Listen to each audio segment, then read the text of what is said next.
Hey everyone, and welcome to the channel, and today we're going to be looking at something really special.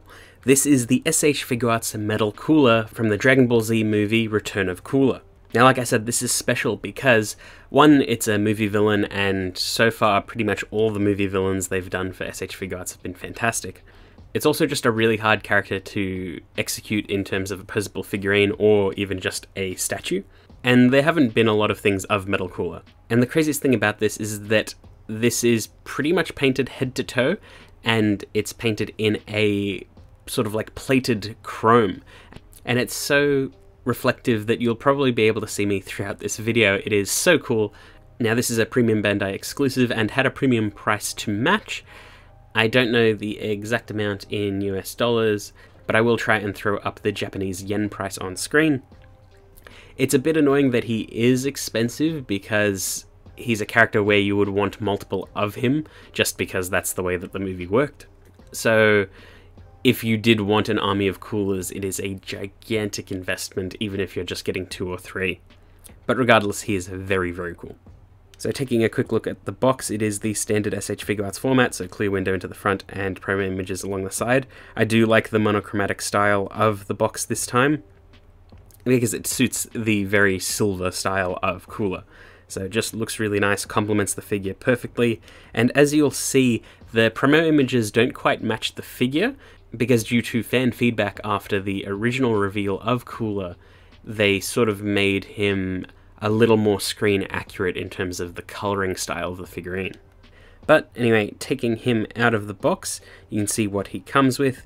So his tail's separated out of the box, but you get 4 faces, an alternate arm for his regenerating arm gimmick, as well as a bunch of different hands and alternate feet.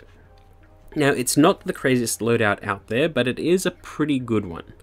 And while he doesn't come with any energy effects or too many specific moments besides like the regenerating arm, I don't think he needs to come with that much to be a good figure, and given the amount of effort that has probably gone in to make this happen, like with the paint being as consistent as it is and as cool as it is a big ask for anything more than this.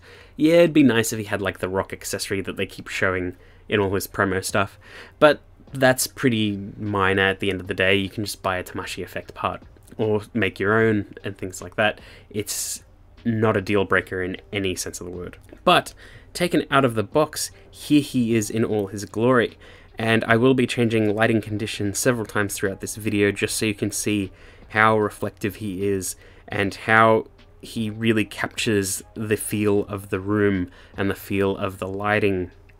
And it can pretty much change the entire aesthetic of the figure depending on what's going on. So here is a bit of a closer look at him, and you can see me in the reflection. Hey everyone! And just absolute perfection. This figure looks incredible. I am so scared to touch it, even though I have been reassured that you can actually touch it with bare hands. I am going to use gloves, just because I am a bit scared of scratching anything. But it is coated in a sort of oil that I believe protects it from fingerprints as well as minor scratches. So, as you can see, he is incredibly reflective. There are multiple colours at play on this figure, even though it kind of all looks like one solid colour sort of in the box. But we've got a different skin tone for the face and upper arms, as well as sort of small details along the chest area. But the major part is the big chrome of like the head, the shoulders, the chest, the legs, and the forearms. And this actually has a sort of like tealish sort of tint to it, and depending on the lighting conditions, it's a lot clearer and easier to see. But they did this sort of coloring style to imitate the sort of faded green or very light green that he had in the movie, because he was sort of reflecting off the surface or the sky of New Namek, or at least that's the assumption of that color scheme. And I think it looks really, really good, really suits the movie and the style, and it looks perfect. While I wouldn't say he looks like Cooler just jumped off the screen, because he wasn't that reflective in the movie, it is an incredible figure, and I love the style that they went with it. They could have easily just painted him silver and non-reflective, and it would have still been cool, but it wouldn't have been as cool as this. So we'll do a quick size comparison. Here he is next to the full power Super Saiyan Goku, and here he is next to the Super Saiyan Awakened Blood Vegeta, so you can see how they sort of match together and they look really good all together.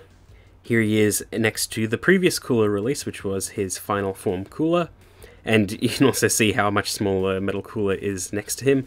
I would love to see a fourth form Cooler released at some point, because we've basically got the body sculpt down with this release, and it is an amazing sculpt. So it looks quite good against any other Figuarts, although it will probably put most other Figuarts to shame, because he is very much a standout in any sort of collection. But moving right along, let's do some posability. So he's got a ball joint at the head and neck, which allows for him to look around pretty freely. He can look up that far and down that far. I will be careful not to scratch anything, so I might not push things as far as they could go. His arm can move up that far unassisted, and the shoulder armor does move with that. It is on a ball joint. There's an upper arm swivel, as well as an elbow bend. And he also has a ball hinge at the wrist, so pretty standard stuff from S.H.Figuarts. There is a butterfly joint in the shoulder. It's structured very similarly to a lot of the other 3.0 body butterflies, and he is very slippery, so he can fall over pretty easily, so please be careful. It's very hard when you handle him with gloves. There is a ball in the upper chest, which allows for some crunching side to side and rotation. He doesn't have anything in the waist, so it's pretty much all going on in the upper body. So he can kick forward that far, his knee can bend, and he's got a hinge at the ankle, so it can pivot. There is a swivel at the upper thigh, but I don't want to push it that much. And he can also do the splits. And again, I also don't want to scratch anything, so I'm not really forcing anything if it doesn't feel right. He also has a number of hinges in his tail, and it's pretty hard to get into a natural pose, but I do like how solid it is and how long it is, so it does help support him in some slightly more active poses. So he might not need a base, but I would recommend it, but also you don't want to scratch any of the paint, so kind of hard to deal with him. But overall, pretty good posability for a figure like this. And for the most part, it didn't feel like I was scratching anything. Like there's enough of a gap between anything that it was fine, and all of the joints move pretty smoothly. And even swapping out parts is incredibly smooth, and I think they designed it specifically so the risk of scratching or damaging anything is pretty low. Now, as for accessories, he comes with a neutral face out of the box, which looks quite good. Comes with a angry shouting face, a teeth gritted angry face, and a little smirking face. And I'm sorry if these are hard to see, it's just incredibly hard to capture this guy on camera. You just need to play around with it really, and just trust me, the faces look really, really good in person. But with those hands and accessories, you can get quite a good amount out of this figure. I think he looks best in static poses, if I'm being honest, because it just really showcases how cool that chrome is. And again, it is just so cool how reflective it is. It's so nice to see. And like I said, static poses just are incredible with this figure. Just doing a simple regenerating arm pose is really easy to swap out the parts, for one, and also just looks so good. And the detail on that arm is also really, really good. I think that they painted that part as well, and it seems like a massive departure for S.H.Figuarts, because usually they do a lot of unpainted parts to make a better playable figure, but this one they went all out, and all of the actual joints aren't painted, so you can play around with it pretty freely. But yeah, you can see him in a few different poses, and I had a lot of fun getting him into some of these nice static poses. He just takes to photos really, really well. It is hard to avoid getting caught up in the shot just because of how reflective he is, but I tried my best, and I think I pulled it off. And I just enjoyed my time with this figure. He's just so much fun to play with, even though I am terrified to touch him. He is also surprisingly light, even for an S.H.Figuarts, like quite light, feels almost hollow inside, and I think that's due to the paint and materials involved, but it also might be a little bit of mental trickery because he looks metal but is not. But generally he looks good, poses well with other figures. It's not the craziest loadout ever, but I think it's exactly what he needs to come with. and they really just went above and beyond with this paint scheme and structure.